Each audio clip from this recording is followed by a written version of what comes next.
Your Daily 180, 180 seconds of pure Bible study. We're in John chapter 5 today. We're going to introduce the miracle of the healing of the man at the pool of Bethesda. Now, we know that in John chapter 2, Jesus changed water to wine. We talked quite a bit about that, and it demonstrates that he is the master of quality. And then in chapter 4, verses 46 and following, we see that he healed the nobleman's son. He is the master of distance. Now, in chapter 5, we're going to notice that he is the master of time. We're going to read this passage, introduce a few thoughts, and then next week we're going to be talking about the Sabbath day controversy that we find here in this passage, and it goes on throughout the book of John. Verse number 1. After this, there was a feast of the Jews, and Jesus went up to Jerusalem.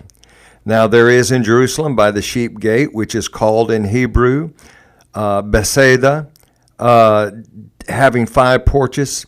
In these lay great multitude of sick people, blind, lame, paralyzed, waiting for the moving of the water. For an angel went down at a certain time into the pool and stirred up the water. Then whoever stepped in first, after the stirring of the water, was made well of whatever disease he had. Now a certain man was there who had an infirmity 38 years. Now mark that, 38 years. This is what makes Jesus the master of time. When Jesus saw him lying there and knew that he had already been there in that condition a long time, he said to him, "Do you want to be made well?" The sick man answered, "Sir, I have no man to put me into the pool when the water is stirred. But while I am coming, another steps down before me."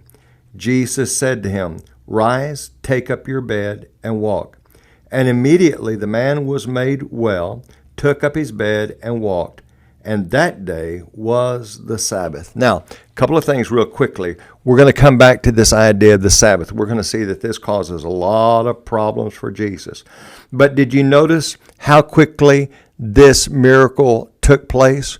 When Jesus made the proclamation, he says, "Rise, take up your bed, and walk." Verse 9, and immediately,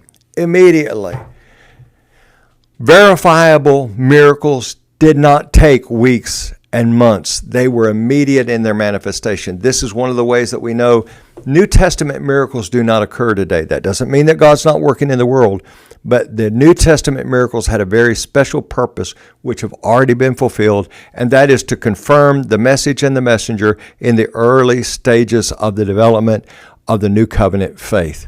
Join us again next week for your Daily 180.